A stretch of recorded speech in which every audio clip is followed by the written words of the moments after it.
Okay, up next, it's business news. Okay, I'm here with Kate Moody, our business editor. Hi there, Kate. Hi, Tom. Now, inflation continuing to soar in advanced economies around the world. Tell us more. Yeah, well, there's uncertainty over the pandemic, rising energy prices, a surge in consumer demand, and warnings of shortages linked to supply chain disruptions. All of those factors leading to a spike in price rises. Today, the UK confirmed that its consumer price index had risen by 4.2% in October compared to a year earlier. That is the highest in a decade. It's more than double the central bank's target. The EU Statistics Agency confirmed inflation in the Eurozone was at 4.1%, the highest in 13 years. Canada's inflation hit 4.7%. Last week, the US reported year-on-year inflation of 6.2%, the biggest surge there in 3 decades. Now, if inflation outpaces wage growth, it can make life too expensive for many workers. Most central banks target medium-term inflation of around 2%. They can adjust monetary policy in an effort to balance that pace, but many have declined to act in the current crisis, describing the price surge as temporary, a position reiterated today by France's finance minister, Bruno Le Maire. I am being really vigilant about the increase in prices, about the level of inflation. I discuss this with other European finance ministers on a regular basis, and with the European Central Bank President, Christine Lagarde. Our assessment is that this inflation is temporary and is due to the resumption of activity in China, the US and Europe. It requires the utmost vigilance and not least protective measures. Bruno Le Maire speaking earlier today.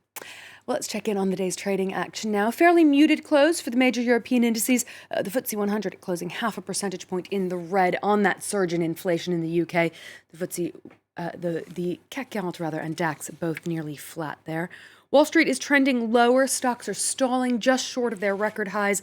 The Dow Jones down nearly half a percentage point this hour. The S&P 500 and NASDAQ a bit more muted. Shares of major retailers like Target and Walmart are dropping despite strong sales reports. The European Commission has outlined a law aimed at preventing the import of commodities that are linked to deforestation. The proposal names the soy, beef, palm oil, wood, cocoa, and coffee industries in particular. Importers would be required to prove their global supply chains are not contributing to the destruction of forests, or they would face hefty fines. The EU hopes the scheme could save some 3.2 billion euros in carbon emissions every year. The proposal also includes tighter oversight of corporate waste disposal. Take a listen. Our new rules for waste shipments will boost the circular economy and ensure that the EU's waste stops polluting third countries. You know, it's about time we learned that trash is cash rather than a problem.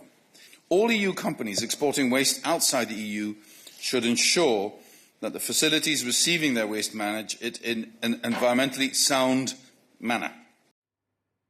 An increasing number of millennials in China are apparently giving up their office jobs and moving out of the cities to work as farmers. Across China, it's reported that 20 million people are making the change. Nicholas Rushworth has the details. Wu Xixin had a promising career in marketing in Shanghai, working with companies such as L'Oreal and the sports retailer Decathlon. But she found that life in the big city clashed with her real interests and hobbies. Above all, she wanted to be closer to nature. She now sows organic, pesticide and fertilizer-free sweet potatoes, beans and other crops with like-minded friends on the outskirts of the city. What do you really want? What kind of person do you want to be? What are your beliefs and goals? These questions are totally lacking in our generation's education.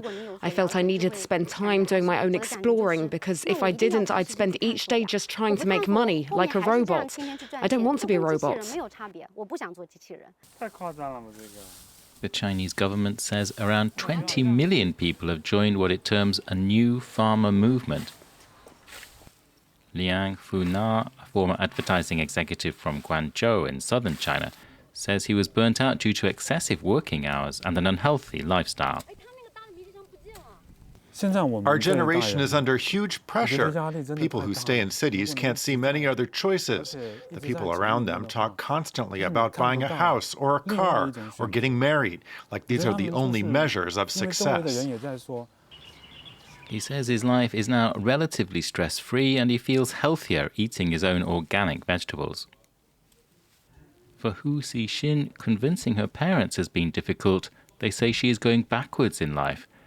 She's unconcerned and is negotiating a long-term lease on a farm of her own with hopes of sowing her first crops in the spring.